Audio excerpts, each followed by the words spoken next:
Hey, what's up, everybody? This is Joe Tossi from TechTables.com, and you're listening to the Public Sector Show by TechTables. This podcast features human-centric stories from public sector CIOs, CISOs, and technology leaders across federal, state, city, county, and higher education. You'll gain valuable insights into current issues and challenges faced by top leaders. Through interviews, speaking engagements, live podcast tour events, we offer you a behind-the-mic look at the opportunities top leaders are seeing today. And to make sure you never miss an episode, head over to Spotify and Apple Podcasts and hit that follow button and leave a quick rating. Just tap the number of stars that you think this show deserves. Welcome to the Public Sector Show by TechTables. Super excited to have you all here today. Thanks, Joe. Thank you. You're welcome. We're going to kick off with Ed right here. Just a brief intro. My name is Ed Odom. I'm the Race and Social Justice Lead for the City of Seattle's Information Technology Department. I'm originally from New York City, ex-military, retired, diehard Knicks Giants fan, unfortunately. But you had a couple good years. A couple.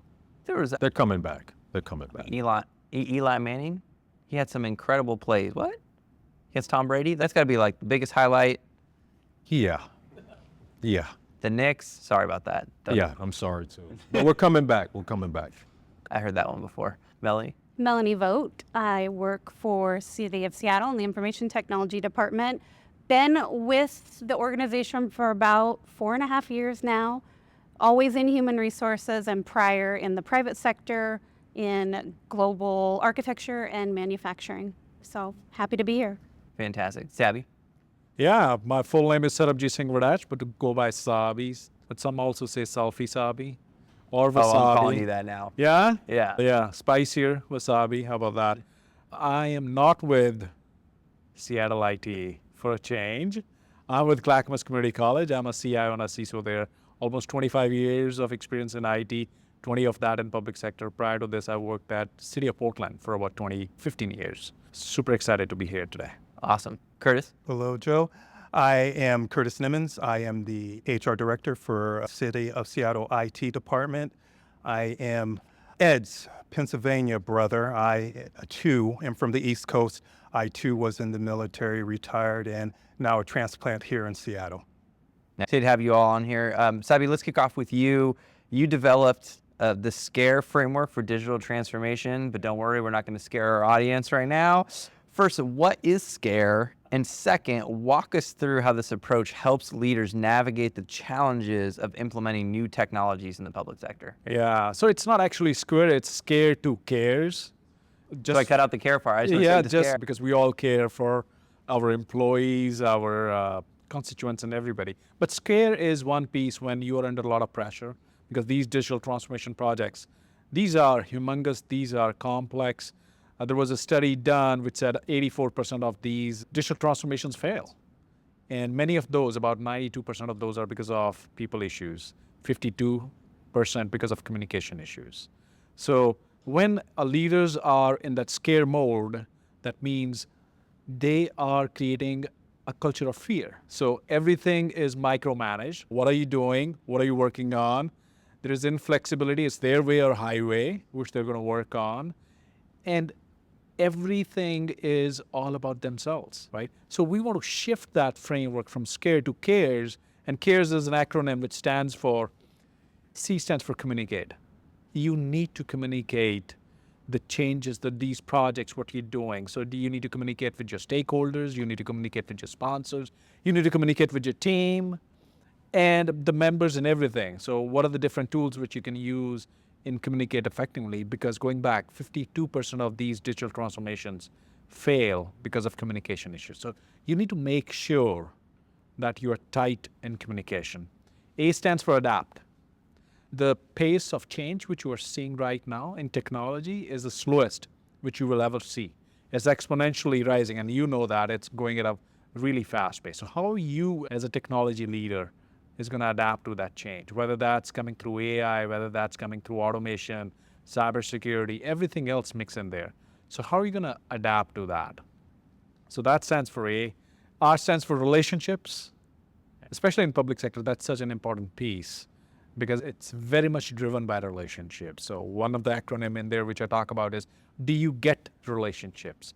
Gratitude, empathy, and trust. Those are 3 pillars which help to build relationships. And then I can keep going on creating a trust equation, which I talked earlier this morning.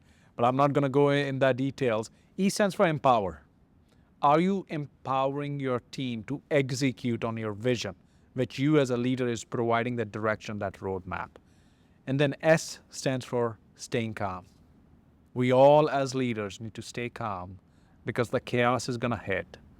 What kind of energy are you projecting? If you're projecting energy of chaos, that's scare. Those projects, more likely than not, are going to fail. So that's the CARES framework right there for you, buddy. That's fantastic. Ed, you mentioned that you like to focus on the commonalities across all protected classes. Yes. How does this approach influence your work in technology policy at the City of Seattle IT? It takes into account the needs of all people, not just one particular demographic. And it also shows that we're pretty much common. And it also allows us to be empathetic and sympathetic as we're trying to create these solutions to understand what everyone who does not have a voice, what they really actually need. And it's very important that all voices are heard, because if you don't hear all the voices, you'll never hear all the needs. And if you don't hear all the voices, you're going to eventually harm someone. It's really tough, it's complex, only because people come with their own beliefs. So sometimes they have to leave their beliefs to the side for the sake of having a respectful culture and honoring the fact that other people have their own beliefs too. So we can all coexist, just as long as we're respectful and we're moving in the right direction. Have those great conversations. They're going to be difficult conversations at times, but we have to be leaders and we have to step up and be aware of what the boundaries are in those conversations, just to protect each other. That's fantastic. Melanie, with the recent implementation of new software and the shift to 3 days a week in the office, how are you managing the cultural transition and ensuring employee engagement across multiple generations in the workforce is still cohesive? That honestly, Joe, is a real hot topic for our employees right now. It is emotionally charged. And so we are going at it a number of ways. And I think that honestly, for a lot of our employees, it's fair to say that they're still at the beginning of the change curve. And so it's starting right at the top with our leadership. CTO and our executive team are speaking to our employees about the changes that are happening and how they fit in with our current culture and also the culture that we're working towards. They are sharing and speaking to shared values and purpose that's going to resonate across all the different generations within Seattle IT. And we are communicating a number of different ways. That is looking like having listening sessions for return to office. We are having drop-in hours for our software launch so that we can get real-time information to our employees and answer their questions. We also are offering the employee assistance program on that return to office so folks can process privately if they need to. But all of those that I spoke about, they have the virtual component and a face-to-face component to really encompass the communication preferences of the different generations within our workforce.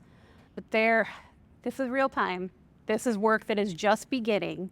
And really over these next several months, we are looking at our leaders, change management, HR. We're all going to have a role to play in helping our employees through and transitioning through these changes. No, that's really fantastic. Curtis, I wanted to draw on your military background that you have, and how have you applied those leadership principles to foster a culture of unity and inclusivity within the City of Seattle IT? And even just jumping back to the returning to office, like how are you having those type of conversations right now? It's funny because Ed and I were speaking about this today earlier. I'm always of recent hesitant to fall back on my military experience because moving to the civilian world, workforce, you have a military person, don't want to be stereotyped as that guy. However, there's a lot of cultural lessons that I've learned through the military that is proving helpful in this very situation. So for me, it's the communication of self over, or mission over self, really. We have a mandate from the mayor that is, if you put it in military terms, an order that must be fulfilled. and it's our mission to make that happen. The problem is, or what we're seeing is the resistance from individuals. What I have learned and what Melanie has hit on are the listening sessions, making sure people are feeling heard, even though maybe what they're saying might not come to fruition, not in the way that they hope or had planned. It's the matter of if they have some kind of input, if they're heard, if they feel as though at least their concerns have been addressed or just even touched upon, it makes it more of an encompassing experience for them. And it helps them, in my opinion, look towards the mission rather than what's good for themselves. And our mission is to provide services to the citizens of Seattle. Some of our employees, of course, are those citizens. Myself, I live outside the city. However, our mission still is the same, and that's to provide services for the constituents, the citizens of Seattle. If we can get our employees to think more of the greater good than just themselves, it helps us the tasks that are set up in front of us by the mayor. This is a really good exercise in just trying to get the team to buy in to anything. Going up to the highest level, what is the mission? And I love putting the mission above yourself. Really, I coach high school basketball. Every year, you've got to deal with parents. You've got to deal with kids around playing time and all in performance and even grades, right? Being able to go above and get at the heart of, and like those harder conversations with the kids. So for example, for them, it would be like, hey, you're not just an athlete. You're a student. Our mission is to actually prepare you not just to be a great basketball player, because if we're honest, you're probably not going to go to the NBA. But we do want to have those conversations where around character development and then learning the right habits and preparing the student athlete for life after high school. I think sports in particular, I love basketball, is just a great example of being able to teach those life lessons through the game of sport. And then you come when you're a little bit older and you come and you work at Seattle IT or Clackamas Community College, you then have to work in a group of people and their different dynamics. And so then oftentimes you mentioned communication. I love that. Communication is huge, right? So a lot of the times on the basketball court, and I know Will is back there going to start laughing right now, but seriously, as a coach, if you look at the younger levels, meaning basically college down, you'll often hear coaches yelling, communicate, verbally yelling, communicate, talk, right, on defense and on offense to help each other. Because what happens is if you're running the offense and you pass the ball and there's nobody there, right, it just goes out of bounds. And you can sense that's when the frustration starts to happen, right? Frustration is you didn't get to your spot. Frustration is I passed the ball and nobody was there. Defensively, there are gaps, right? And it's interesting how many of those parallels jump to the world of IT because it's just all about people. If I can pick up on 2 points you said, honesty and expectations. In these communications with our employees, we really have to be honest. And the honesty is the end goal of coming back to the office 3 days a week. The honesty of we're going to be going to a new HRIS system, and we're going to have to work out kinks within that. And setting their expectations. The expectation is that we are going to be coming to the office 3 days a week, but we're looking to you to see how we implement that. What is the wisest way? And again, if you get them to participate in that way, there's inclusion. And again, it may not go their way, but at least they were heard. And I think that goes a long way for making them feel a part of the team, part of the city, part of IT.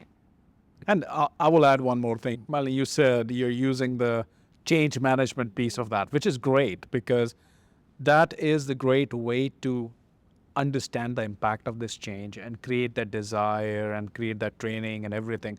So that lessens that heartburn which employees are going to have when they're coming back. But it's a tough conversation because I am in Oregon, but you are surrounded here by Amazons and the Microsofts, right? They are fully flexible. That's a huge challenge for you. And how are you going to retain that talent in those challenging environments? It's going to be challenging for sure.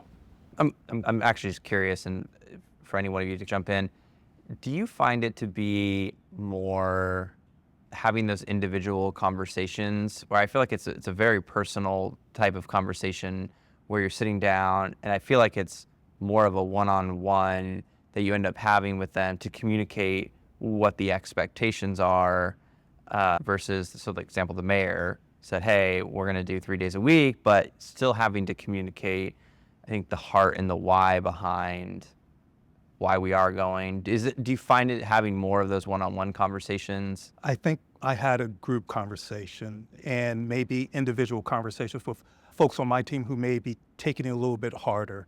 First, I think all of us were acclimatized prior to the fact that we were going to come into the office 3 days a week. I don't think anyone from my team got used to the aspect. I love it. Of course, I love staying at home for 3 days a week versus coming in 3 days a week. But in my mind, I never got used to that. And I think I made it a fact that I pushed on my team not to get used to that fact. We're going to return back to the old ways. But there are some people who are a little bit more resistant. And yes, you had to have those one-on-one conversations. And again, make sure we're all pulling in the same direction. And just as I was vulnerable with, yes, I would love to be at home 3 days a week instead of in the office 3 days a week. But my feelings are just that. They're still what we have to accomplish. And what the mayor has asked is that we accomplish that in the office 3 days a week. I think just through constant communication, and then in some cases, talking to people particularly, see how they're doing with that information, how I could help them come along. And yes, both one-on-one and even as a group. But I would add on to that, Curtis, I think part of it is building those relationships that allow folks to be open to come and speak to you one-on-one and share maybe their pain points or their frustrations and help them get through to that acceptance. And I think that's what our team has done really, is that ability to allow folks that space to come in and have those difficult conversations. And I'll put a cherry on top by saying we've always tried to be a model of what we were asked to do. We knew as HR that if we were going to be in 2 days a week, people needed to see HR in there 2 days a week. And if it's going to be 3 days a week, we, for lack of another term, using a military term, we were going to be the tip of the spear. We were going to be in there leading the way. And they came to expect that with the 3 days in office. For me, it's a little bit different because although we're not assigned to the HR team, we work alongside the HR team because people confide in us. So we get to hear all the fears. We get to hear the issues that might affect individuals not being able to process coming in 3 days a week. We get to hear, why me? Is this an equity issue? So we get to walk individuals through those concerns. And they really confide in us, but at the same time, it can be overwhelming at times because you can hear the anxiety that people are going through. And I have to tell my team, hey, you need to make sure that although you're listening and you're helping, that you're taking care of yourself as well. And just a point of clarity, because when I said real time happening now, it is the mandate has gone out, but it doesn't go into effect till November. So we have this transitional period that folks are in, going from that 2 day to 3 day. So what kind of impact are you anticipating with that? Because we went through that within our organization and we saw some of the folks just leaving because they have other opportunities. They are much more flexible, and especially in public sector when we don't pay much as compared to private sector. Are you anticipating any impacts with that? Hopefully? We've seen some already. Yeah? We've lost Wow. candidates as a result Yeah. of that transition. So there will be impact for sure. Yeah, good luck. It's going to be challenging for sure. Yeah, those are some really great insights that having the conversation, and everyone's having the conversation, by the way, like across the nation. Everyone's having the conversation across the nation. Yeah, and I think figuring out and providing some creative solutions, I think hiring new talent, right? It's going to force the city of Seattle to figure out, okay, if it's going to be 3 days a week, what else can we do? Like just thinking about that, but building the culture and hiring those high performers. And look, though we're going to be attracted. I know the mayor put out his new vision, and there's a lot of excitement around that, and I'm sure that'll also help in trying to recruit to the city of Seattle IT. Saby, you mentioned the concept of the Purple Cow leadership. The Purple Cow has returned to the TechTables podcast. Actually, that's what it used to be called. Yeah, done deal, man. Absolutely. My wife texted me. So she reviews the podcast questions before I send them out. And she texted me. All she said was, Purple Cow returns. And I was laughing so hard. Saby, how can public sector leaders apply this idea? So first, what is the Purple Cow? So get some context. And then how can public sector leaders apply this idea to stand out and drive innovation in their organizations? Absolutely. Purple Cow, it's again an acronym, and I will go into that. But think about this. There is a farm, and there are a lot of cows in there. Some are big, some are small, some are big black spots, some are big white spots. As you're passing through that farm, what are you going to see? You're just going to see cows.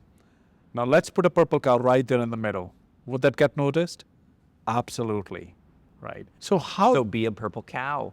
Okay, hold on. Okay, I'm holding it. Hold on, because guess what? Okay. Because if somebody needs to shoot, guess what's the target is going to be? Not the purple cow. That's the purple cow. So how you can be ready to become that purple cow? It all starts with having a positive mindset. I was talking earlier, we get about 70,000 thoughts throughout the day on an average. Guess what percentage of those are negative? Just give it a shot. I'm a bad example. I'm a very optimistic person. Oh, still, give it a shot. 10% for me. Oh, boy. Yeah. I told you, I'm very optimistic. You're very optimistic, yeah. On the other side, flip side, I was doing this presentation and there was somebody, a lady, which she said, 69,999 Saby. So on an average, 80 to 85% of those thoughts are negative, right? So how do you shift that mindset of looking at things from a negative perspective and say, okay, these are the challenges. Let's look at it as opportunities. So that's the positive mindset, unchaining yourself, getting out of that comfort zone and being so fearful about that fear zone. And then our sense for relationship, and then Sherpa leadership, all kind of concepts are part of Purple Cow, right? So that makes a Purple Cow. And the last one is leading with that amazing energy. So how are you shifting your energy to be more positive so that because folks get attracted to positive energy because you're passionate about something. Are you driving with the passion or you're just driving, right? So how you can shift that energy and make that impact, that will make you help become that Purple Cow. I really like, so for context, we'll put in the show notes, The Purple Cow is a book by Seth Godin. So we're going to drop that in the show notes. But I think as leaders, particularly, I love what you said about energy, right? So energy exudes, it transfers, and if you're running a team or you're running an organization and you go back to your negative thoughts and 70,000 of them are negative, guess what? You're probably gonna have a negative team, right? And the idea is that I love the mindset piece because if your mindset is coming into work, you're pumped up, you're excited, and even introverts can be excited. I have got friends who are introverts who are excited. They might not be excited like me, but they're excited, right? And so it's important because that energy exudes out. And you talked about earlier, you got a leader losing their mind, right? The whole organization's gonna go crazy, right? It's just a perfect example, but energy exudes and you wanna have that positive mindset, that positive energy, looking for the opportunities, right? Hey, you open the news, it tells you everything that's wrong with the world. Okay, cool. Then don't open the news, right? This is not open it. Let's figure out how we can make impact in our world, right? But folks are gonna still open the news. Why? Because we are wired for negativity. We are feeding onto that thing, right? So if you're gonna continue to do that, you are getting that energy inside you, and that's what's gonna execute. Yep, 100%. Ed, in your role, you focus on bringing people together. So I love this. This is like the mission of the podcast. We're trying to bring everyone together. It's all about love. Oh yeah, all about the love. We got from Tallahassee to Seattle to Houston and Santa Barbara and Miami and North Carolina. I've been to so many different states. We're trying to bring, and actually I would actually make a strong argument that most people actually just want to do a good job. Most people are pretty good. The news, scrolling your doom thread off of Twitter, X, all that stuff, that feeds the negativity. But you get people in real life, partly because there's some accountability, right? You don't know who's yelling at you on Twitter. And then you get sucked in and it's crazy, right? But in real life, there's like some established rules and guidelines, and we're going to find where we can connect. When I met with you, I'm looking, how can I connect with you? Right. And I might have almost no perspective or context in your background, but I'm curious, right? I want to learn, and I want to be able to connect with you and to figure out how we can bring the issues to the forefront, how we can communicate in a positive way. Thank you for bringing people together, because you mentioned unity several times. I do really like that. How do you balance the approach with the need to address specific equity issues that may arise in technology implementation or policy decisions? And I know you're repeating yourself a bit because you were on the podcast before, but for this podcast, please repeat yourself.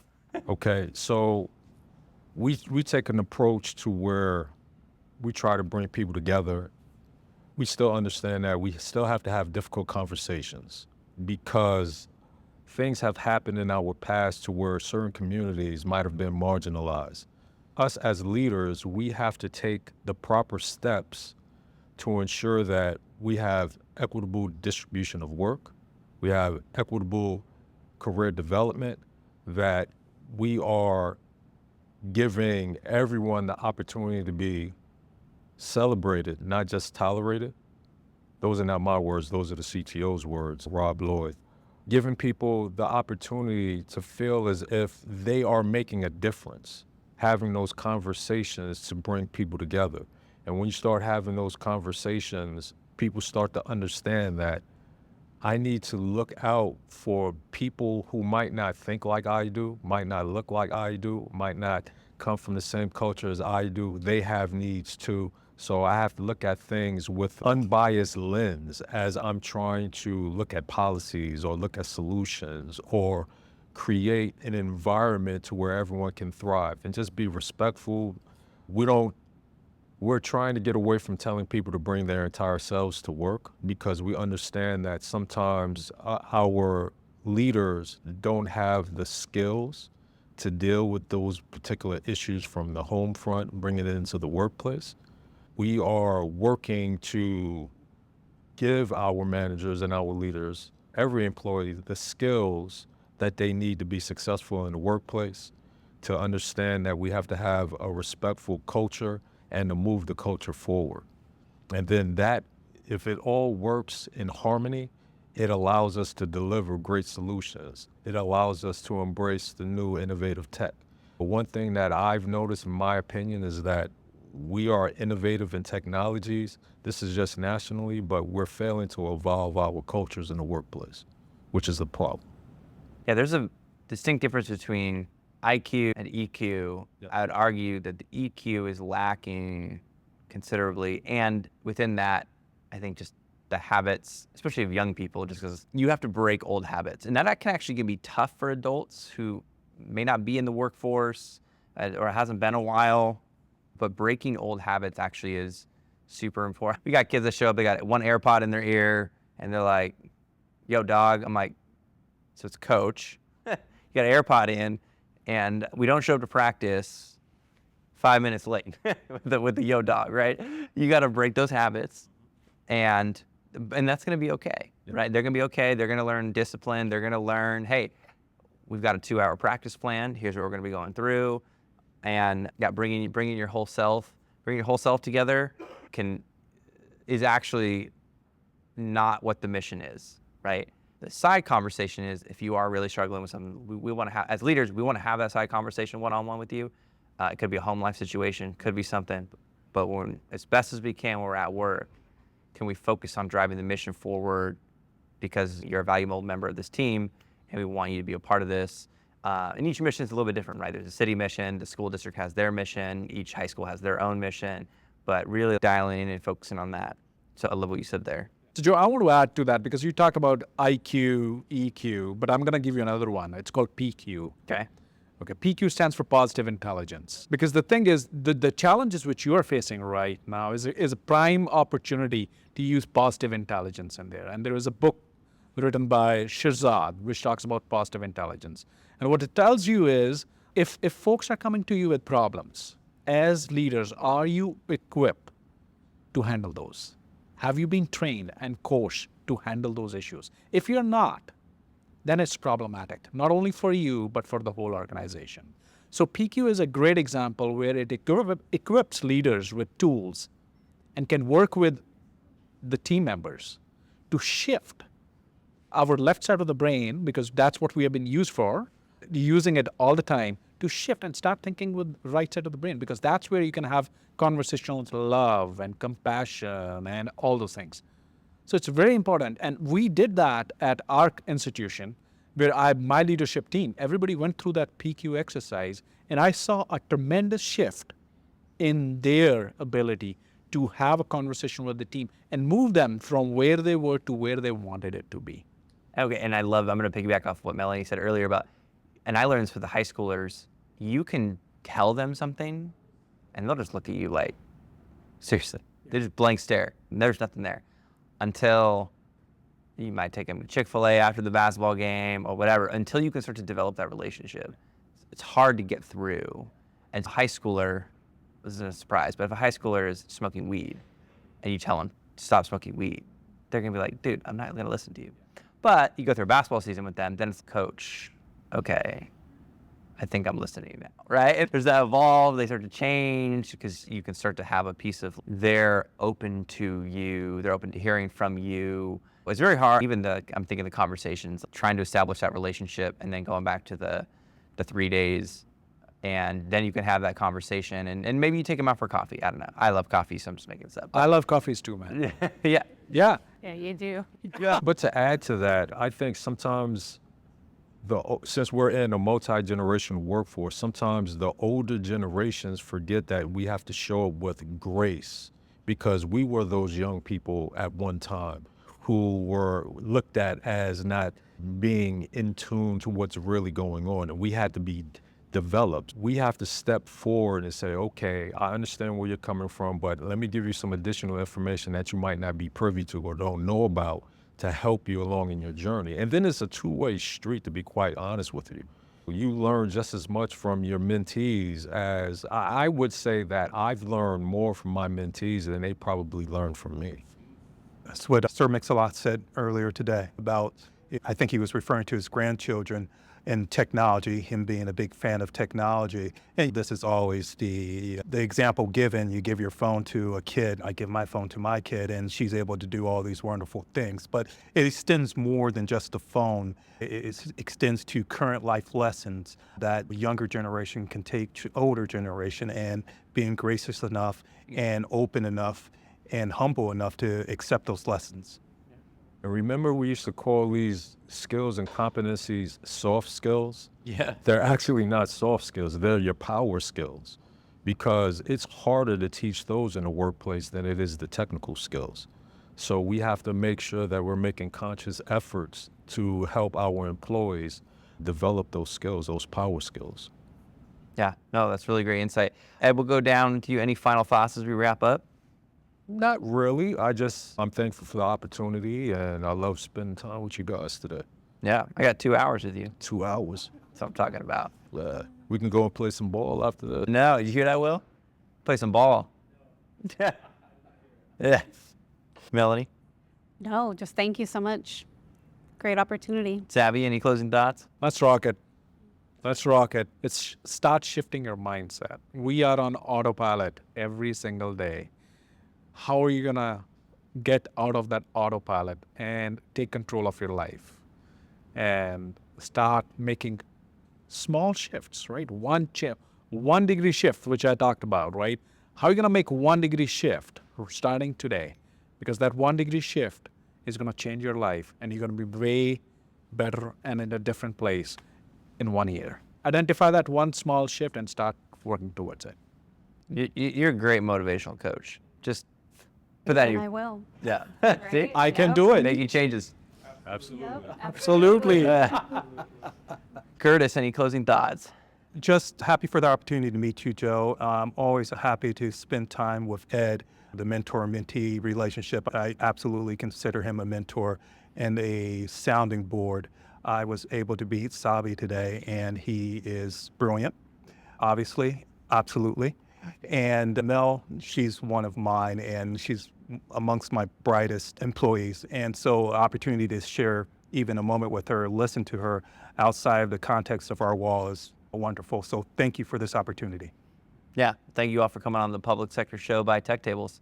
Thank you. Hey, what's up, everybody? This is Joe Tossi from TechTables.com, and you're listening to the Public Sector Show by TechTables. This podcast features human-centric stories from public sector CIOs, CISOs, and technology leaders across federal, state, city, county, and higher education. You'll gain valuable insights into current issues and challenges faced by top leaders. Through interviews, speaking engagements, live podcast tour events, we offer you a behind-the-mic look at the opportunities top leaders are seeing today. And to make sure you never miss an episode, head over to Spotify and Apple Podcasts and hit that follow button and leave a quick rating. Just tap the number of stars that you think this show deserves.